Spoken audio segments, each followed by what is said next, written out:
Hi everyone, welcome back. I'm Di, and today I am sharing with you my diary entry for the week of July 31st through August 6th. Today is Saturday, August 6th, and today is very, very hot.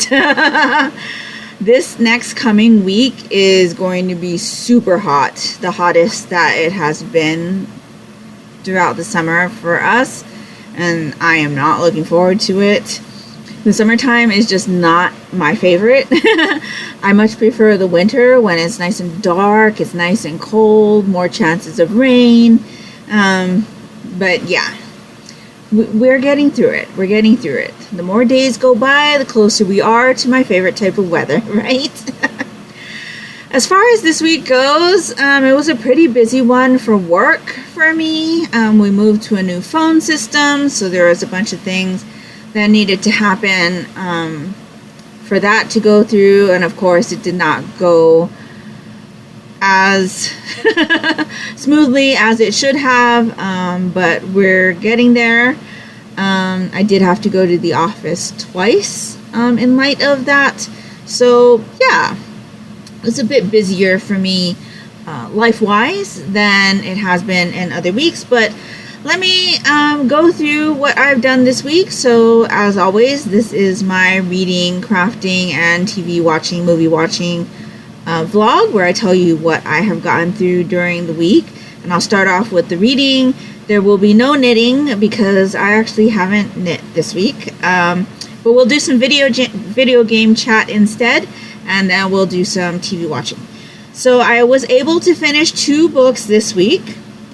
So the first of those was Bleach, volume, I think this is 10 of the 3-in-1 editions. This is by Tite, Kubo, published by Viz, rated teen. So, you know, my daughter and I have been doing a read-a-watch along of this. This has volumes 28, 29, and 30 in it.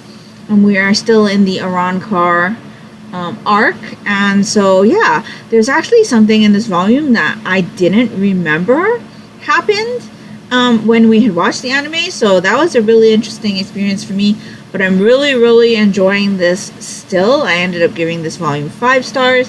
This is that story about Ichigo Kurosaki, who becomes a substitute soul reaper in order to save his family from this supernatural being called a hollow. And then now where we are, things have moved on much more from that point. It's not even like that story anymore, but we still follow Ichigo and his group of friends battling hollows and other bad guys. So yes, more bad guys in this arc. But I really do enjoy this arc. This arc has a lot of characters that have like more Hispanic type names, and so yes, it's been a very interesting arc to read and refreshing myself on what happens in this. We haven't actually picked up the watch along part just yet because when we had finished the last volume, there was only like 10 episodes or something that we could have watched. And so we decided to hold off on the watch along for that and get through a little bit more of the manga before we did a watch along, because we'll get through 10 episodes like water. So yes, I'm not quite sure how many more episodes we added on by finishing this. But yes, we're going to check that really soon and get to that reading part.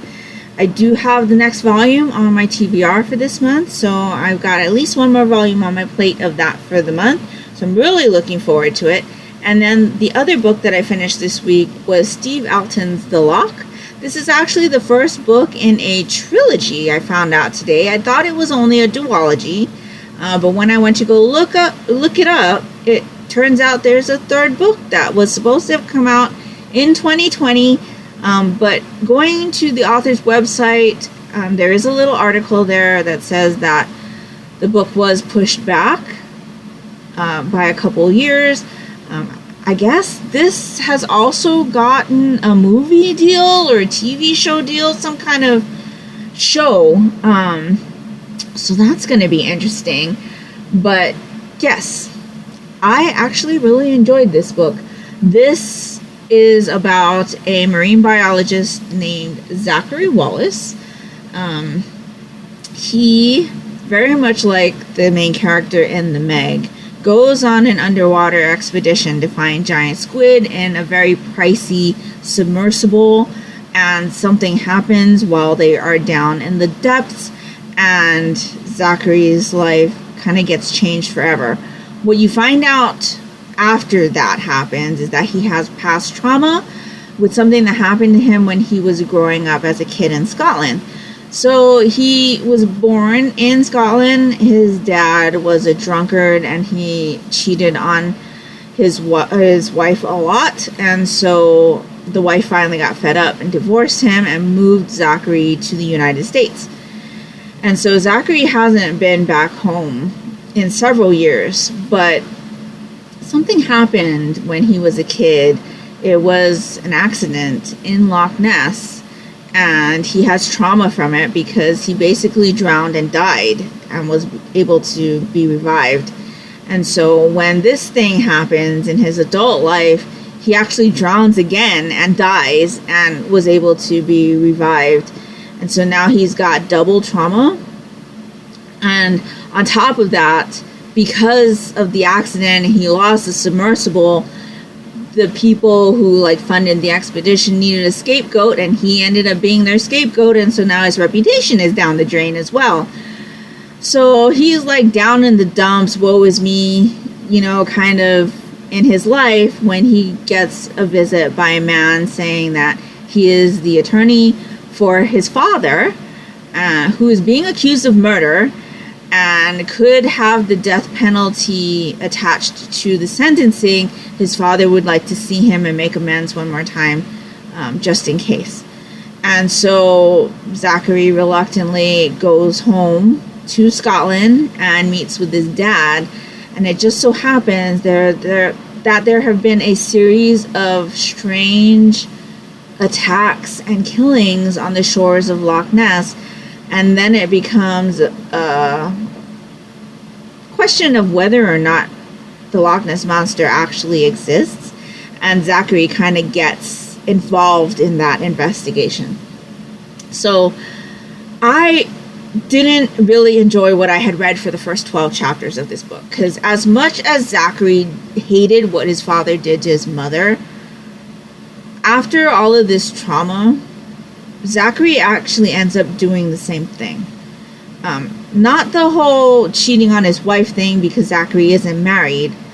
But he goes out and drinks a lot, gets blackout drunk all the time. To cope with his trauma, yes, but he's still getting blackout drunk. He's sleeping with several women. There's several instances where he'll meet a woman and all he can think of is, how do I get her into bed? And I do not like that when it comes to characters, especially in a story like this. Why is that type of narrative necessary? I don't understand. So, anyway, I almost gave up on this book. But after chapter 12, we finally get to Scotland.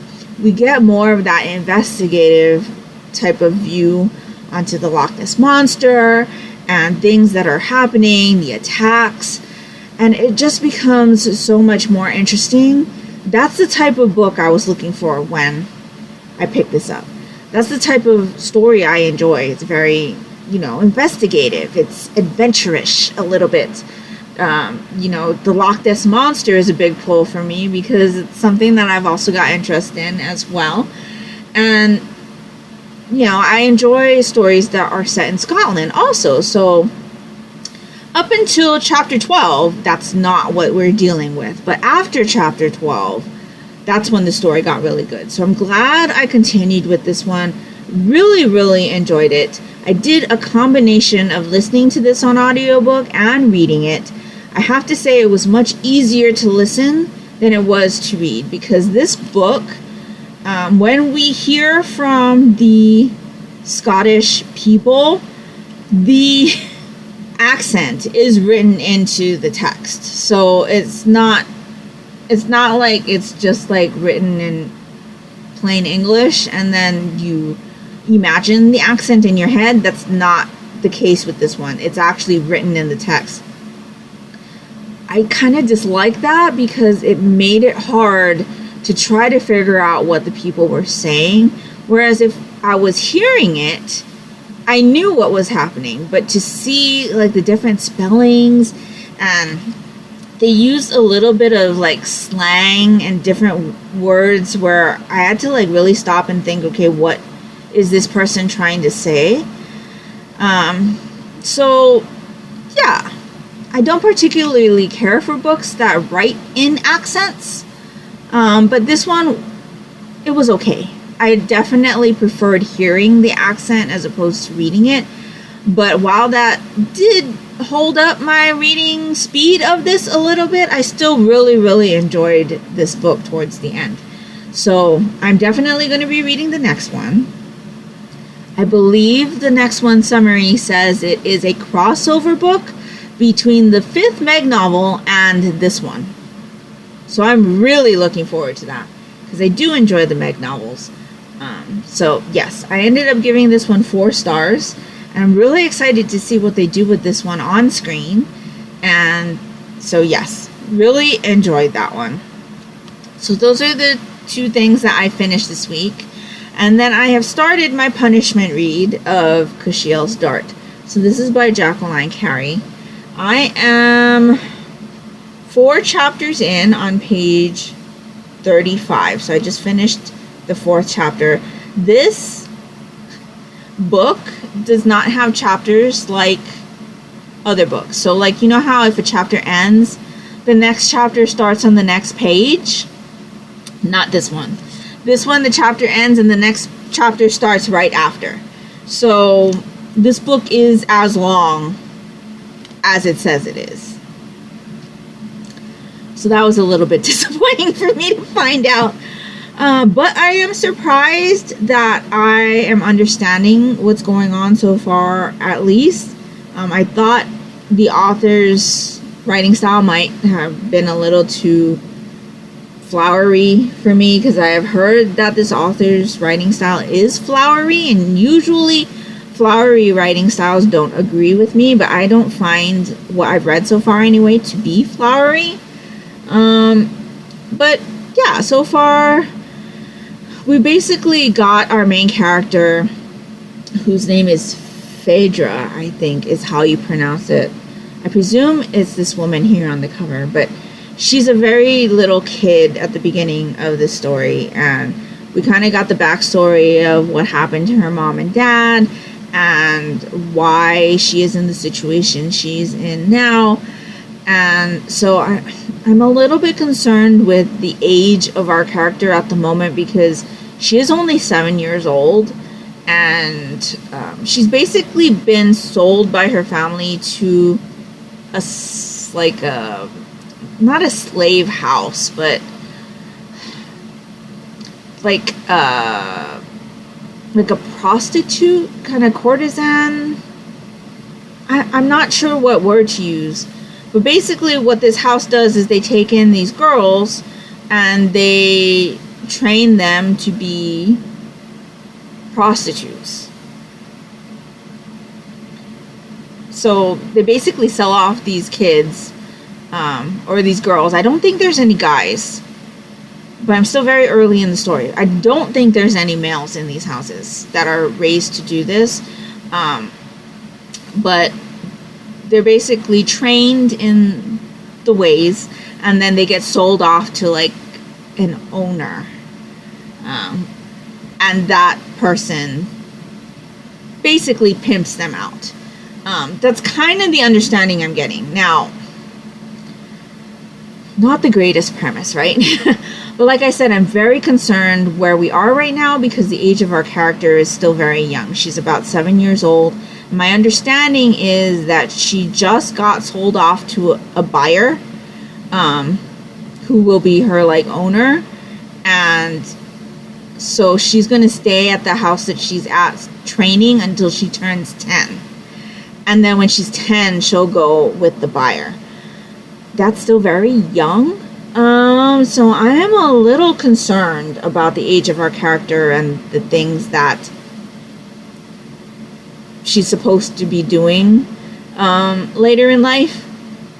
Hopefully it is later in life. because that is not something I want to read about. Little kids sold into prostitution like that.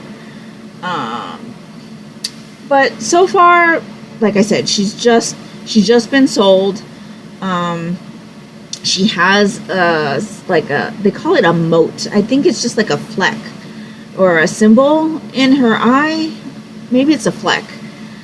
But they call it Kushiel's dart, and this basically means that she's been like kissed by this being, like a heavenly, like not heavenly, but like supernatural. I don't know how to explain this because obviously I don't read like fantasy like this a lot, but from like some kind of supernatural like type realm.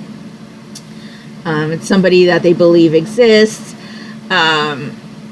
She's kind of been touched by this entity and is cursed to enjoy pleasure with pain, so like BDSM type of stuff.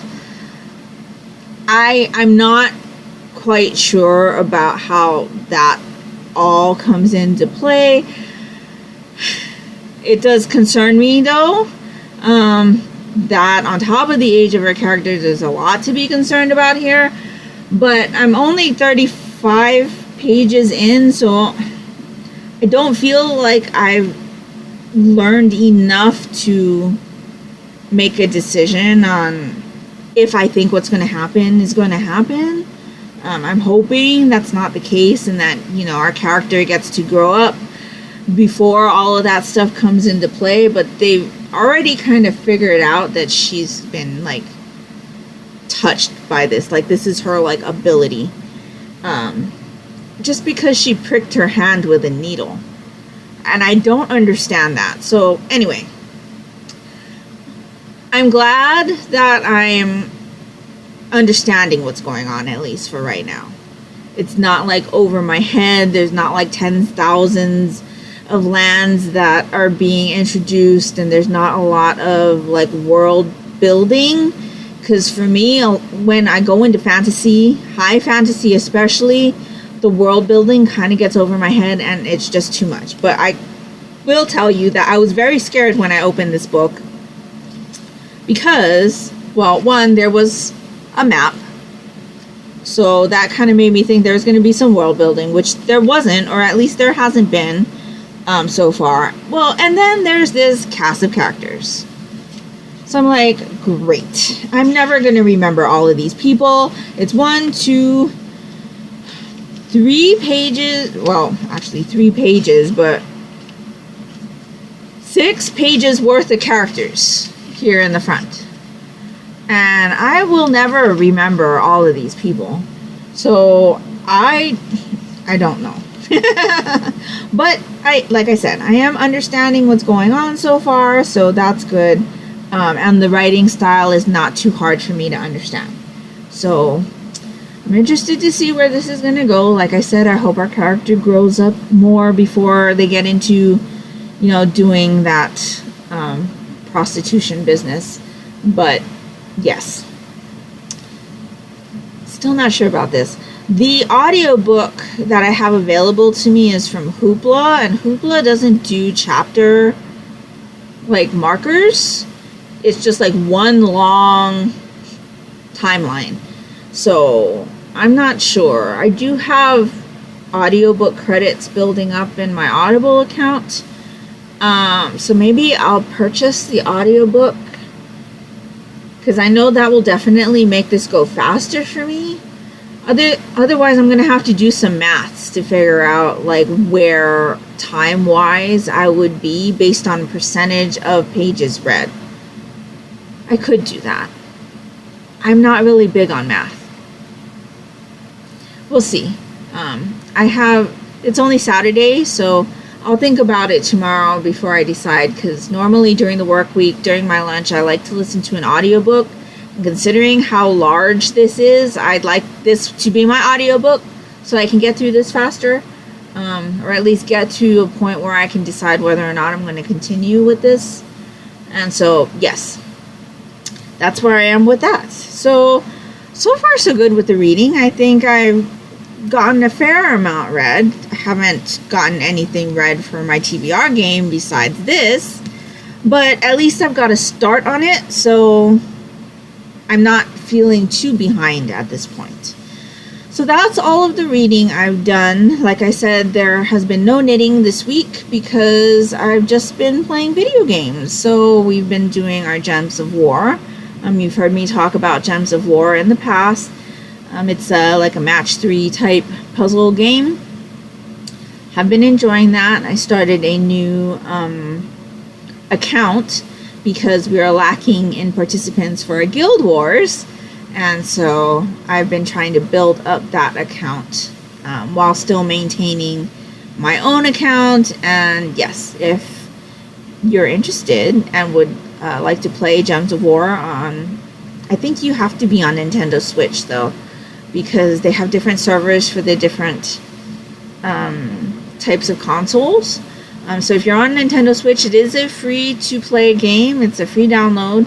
And if you'd like to join our guild, let me know and I will send you a group invitation and we can add you to the guild. So yeah, I've been enjoying that. We've also been playing Fire Emblem Warriors, the Three Hopes, I think one. Yeah, we finished one of the story arcs. We started another story arc.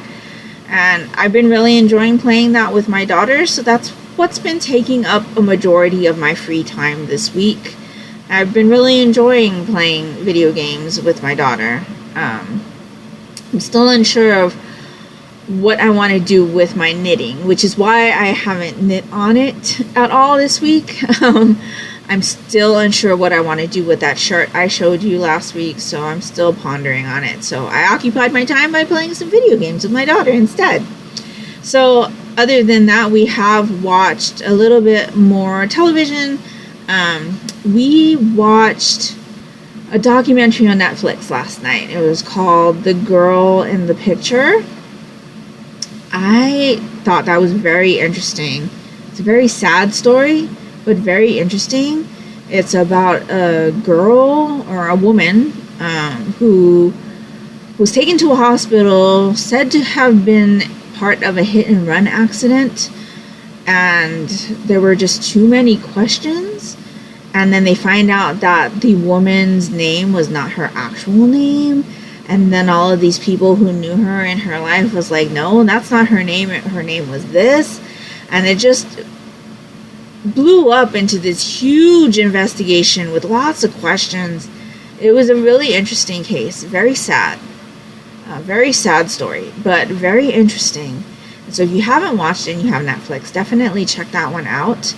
But other than that, we've just been watching our normal TV shows and catching up on shark documentaries on Disney Plus. I did watch Camp Cretaceous on Netflix. I almost forgot. We finished up the last season of Camp Cretaceous. Really, really enjoyed that. Though I would have to say that the last season was not my favorite of the seasons. Just because of what happens in the season. And I'm not going to be spoilery, but I still really enjoyed it overall. And I definitely will probably rewatch the entire thing again. It was really, really good. And so, yes, that's everything we did as far as TV watching, and that's everything that happened this week. It was a busier week as far as my, personal, business life goes. So a lot more stress there, but I have a new setup. My monitors were dying on me, and so one of the times I went to the office was to bring back new monitors. So I've got a triple monitor now, which makes work so much easier because everything's bigger. My daughter says it looks a lot more professional. The monitors I had before were super small, and so yes, I got bigger monitors. I've got 3 of them now as opposed to 2, and a new phone system. So lots of changes, lots of stress, but it was an okay week. It was okay. I'm feeling much better about my reading. I believe I have figured out what my issue is with my reading, but I will need to experiment a little bit more before I share that with you, because while this does seem like a probable cause of my reading going downhill, I'm not exactly sure that's what it is. I'm almost positive, but I will need to experiment a little bit more. Maybe next month I'll have a definitive answer for you, but that, at least figuring that out, at least is helping guide me to a possible solution, which is great. So I'm going to work on that, and that's pretty much everything. So let me know down in the comments below what you've read this week. Have you enjoyed what you've read? Did you find a great read for the week? Or have you done anything fun and exciting? I'd love to know. If nothing else, and you would just like to let me know that you were here, if you could leave me some kind of monster emoji down in the comments below, that would be greatly appreciated and would really help me out, and that will do it for me today. So I hope you're all doing great. I hope you're all safe and healthy. And until next time, take care and smile always. Bye.